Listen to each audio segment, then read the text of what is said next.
ದೆಹಲಿಯ ಇಂದಿರಾ ಗಾಂಧಿ ಅಂತಾರಾಷ್ಟ್ರೀಯ ವಿಮಾನ ನಿಲ್ದಾಣದ ಟರ್ಮಿನಲ್ 1ರಲ್ಲಿ ಏರ್ ಇಂಡಿಯಾ ಎಕ್ಸ್‌ಪ್ರೆಸ್ ಪೈಲಟ್ ಒಬ್ಬರು ಪ್ರಯಾಣಿಕರ ಮೇಲೆ ಹಲ್ಲೆ ನಡೆಸಿದ್ದಾರೆ ಎಂದು ಆರೋಪಿಸಲಾಗಿದೆ. ಈ ಘಟನೆಯ ಬಳಿಕ ವಿಮಾನಯಾನ ಸಂಸ್ಥೆ ತಕ್ಷಣವೇ ಹಲ್ಲೆ ನಡೆಸಿದ ಪೈಲಟ್ ಅನ್ನು ಮನತುಗೊಳಿಸಿದೆ.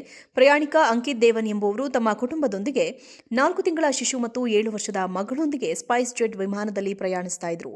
ವಿಮಾನ ನಿಲ್ದಾಣ ಸಿಬ್ಬಂದಿ ಅವರನ್ನ ಆದ್ಯತೆಯ ಸುರಕ್ಷತಾ ಲೇನ್ ಮತ್ತು ಸಹಾಯ ಅಗತ್ಯವಿರುವ ಪ್ರಯಾಣಿಕರಿಗೆ ಮೀಸಲಾದ ಲೇನ್ ಬಳಸುವಂತೆ ಸಲಹೆಯನ್ನ ನೀಡಿದರು. ಆದರೆ Air India Express captain Virender Setwal ಅವರು ಸಾಲಿನ ಮುಂದೆ ಬಂದು ನಿಲ್ಲಲು ಪ್ರಯತ್ನಿಸುತ್ತಿದ್ದಾರೆ ಎಂದು ದೇವನ್ ಆರೋಪಿಸಿದ್ದಾರೆ. ಇದಕ್ಕೆ ದೇವನ್ ಆಕ್ಷೇಪ ವ್ಯಕ್ತಪಡಿಸಿದಾಗ ವಾಗ್ವಾದ ಉಂಟಾಗಿ ಪೈಲಟ್ ಅವರು ಅಮಾನುಕರ ಭಾಷೆ ಬಳಸಿ ನಂತರ ದೈಹಿಕವಾಗಿ ದಾಳಿ ಮಾಡಿದ್ದಾರೆ ಎಂದು ದೇವನ್ ಆರೋಪಿಸಿದ್ದಾರೆ. ಈ ದಾಳಿಯಿಂದ ಗಾಯಗೊಂಡ ದೇವನ್ ವೈದ್ಯಕೀಯ ಸಹಾಯ ಪಡೆದಿದ್ದಾರೆ. ಘಟನೆ ಬಳಿಕ ದೇವನ್ ಅವರು ಈ ಘಟನೆಯ ವಿವರಗಳನ್ನು ಸೋಷಿಯಲ್ ಮೀಡಿಯಾ ಎಕ್ಸ್‌ನಲ್ಲಿ ಹಂಚಿಕೊಂಡಿದ್ದಾರೆ.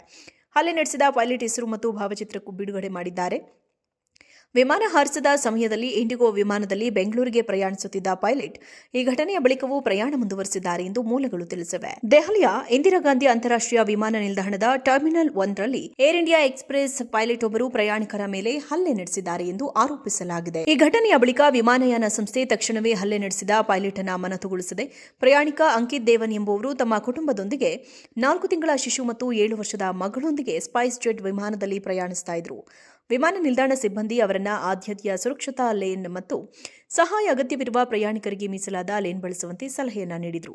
ಆದರೆ Air India Express captain Virender Setwal ಅವರು ಸಾಲಿನ ಮುಂದೆ ಬಂದು ನಿಲ್ಲಲು ಪ್ರಯತ್ನಿಸುತ್ತಿದ್ದಾರೆ ಎಂದು ದೇವನ್ ಆರೋಪಿಸಿದ್ದಾರೆ. ಇದಕ್ಕೆ ದೇವನ್ ಆಕ್ಷೇಪ ವ್ಯಕ್ತಪಡಿಸಿದಾಗ ವಾಗ್ವಾದ ಉಂಟಾಗಿ ಪೈಲಟ್ ಅವರು ಅಮಾನುಕರ ಭಾಷೆ ಬಳಸಿ ನಂತರ ದೈಹಿಕವಾಗಿ ದಾಳಿ ಮಾಡಿದ್ದಾರೆ ಎಂದು ದೇವನ್ ಆರೋಪಿಸಿದ್ದಾರೆ. ಈ ದಾಳಿಯಿಂದ ಗಾಯಗೊಂಡ ದೇವನ್ ವೈದ್ಯಕೀಯ ಸಹಾಯ ಪಡೆದಿದ್ದಾರೆ. ಘಟನೆ ಬಳಿಕ ದೇವನ್ ಅವರು ಈ ಘಟನೆಯ ವಿವರಗಳನ್ನು ಸೋಷಿಯಲ್ ಮೀಡಿಯಾ ಎಕ್ಸ್‌ನಲ್ಲಿ ಹಂಚಿಕೊಂಡಿದ್ದಾರೆ. ಹಲ್ಲೆ ನಡೆಸಿದ ಪೈಲಟ್ ಹೆಸರು ಮತ್ತು ಭಾವಚಿತ್ರಕ್ಕೂ ಬಿಡುಗಡೆ ಮಾಡಿದ್ದಾರೆ. ವಿಮಾನ ಹಾರಿಸಿದ ಸಮಯದಲ್ಲಿ ಇಂಡಿಗೋ ವಿಮಾನದಲ್ಲಿ ಬೆಂಗಳೂರಿಗೆ ಪ್ರಯಾಣಿಸುತ್ತಿದ್ದ ಪೈಲಟ್ ಈ ಘಟನೆಯ ಬಳಿಕವೂ ಪ್ರಯಾಣ ಮುಂದುವರೆಸಿದ್ದಾರೆ ಎಂದು ಮೂಲಗಳು ತಿಳಿಸಿವೆ. ದೆಹಲಿಯ ಇಂದಿರಾ ಗಾಂಧಿ ಅಂತಾರಾಷ್ಟ್ರೀಯ ವಿಮಾನ ನಿಲ್ದಾಣದ ಟರ್ಮಿನಲ್ 1ರಲ್ಲಿ ಏರ್ ಇಂಡಿಯಾ ಎಕ್ಸ್‌ಪ್ರೆಸ್ ಪೈಲಟ್ ಒಬ್ಬರು ಪ್ರಯಾಣಿಕರ ಮೇಲೆ ಹಲ್ಲೆ ನಡೆಸಿದ್ದಾರೆ ಎಂದು ಆರೋಪಿಸಲಾಗಿದೆ. ಈ ಘಟನೆಯ ಬಳಿಕ ವಿಮಾನಯಾನ ಸಂಸ್ಥೆ ತಕ್ಷಣವೇ ಹಲ್ಲೆ ನಡೆಸಿದ ಪೈಲಟ್ ಅನ್ನು ಮನತುಗೊಳಿಸಿದೆ. ಪ್ರಯಾಣಿಕ ಅಂಕಿತ್ ದೇವನ್ ಎಂಬುವರು ತಮ್ಮ ಕುಟುಂಬದೊಂದಿಗೆ 4 ತಿಂಗಳ ಶಿಶು ಮತ್ತು 7 ವರ್ಷದ ಮಗಳೊಂದಿಗೆ ಸ್ಪೈಸ್ ಜೆಟ್ ವಿಮಾನದಲ್ಲಿ ಪ್ರಯಾಣಿಸ್ತಾ ಇದ್ರು. ವಿಮಾನ ನಿಲ್ದಾಣ ಸಿಬ್ಬಂದಿ ಅವರನ್ನ ಆದ್ಯತೆಯ ಸುರಕ್ಷತಾ ಲೇನ್ ಮತ್ತು ಸಹಾಯ ಅಗತ್ಯವಿರುವ ಪ್ರಯಾಣಿಕರಿಗೆ ಮೀಸಲಾದ ಲೇನ್ ಬಳಸುವಂತೆ ಸಲಹೆಯನ್ನ ನೀಡಿದರು. ಆದರೆ Air India Express captain Virender Setwal ಅವರು ಸಾಲಿನ ಮುಂದೆ ಬಂದು ನಿಲ್ಲಲು ಪ್ರಯತ್ನಿಸುತ್ತಿದ್ದಾರೆ ಎಂದು ದೇವನ್ ಆರೋಪಿಸಿದ್ದಾರೆ. ಇದಕ್ಕೆ ದೇವನ್ ಆಕ್ಷೇಪ ವ್ಯಕ್ತಪಡಿಸಿದಾಗ ವಾಗ್ವಾದ ಉಂಟಾಗಿ ಪೈಲಟ್ ಅವರು ಅಮಾನುಕರ ಭಾಷೆ ಬಳಸಿ ನಂತರ ದೈಹಿಕವಾಗಿ ದಾಳಿ ಮಾಡಿದ್ದಾರೆ ಎಂದು ದೇವನ್ ಆರೋಪಿಸಿದ್ದಾರೆ. ಈ ದಾಳಿಯಿಂದ ಗಾಯಗೊಂಡ ದೇವನ್ ವೈದ್ಯಕೀಯ ಸಹಾಯ ಪಡೆದಿದ್ದಾರೆ. ಘಟನೆ ಬಳಿಕ ದೇವನ್ ಅವರು ಈ ಘಟನೆಯ ವಿವರಗಳನ್ನು ಸೋಷಿಯಲ್ ಮೀಡಿಯಾ ಎಕ್ಸ್‌ನಲ್ಲಿ ಹಂಚಿಕೊಂಡಿದ್ದಾರೆ.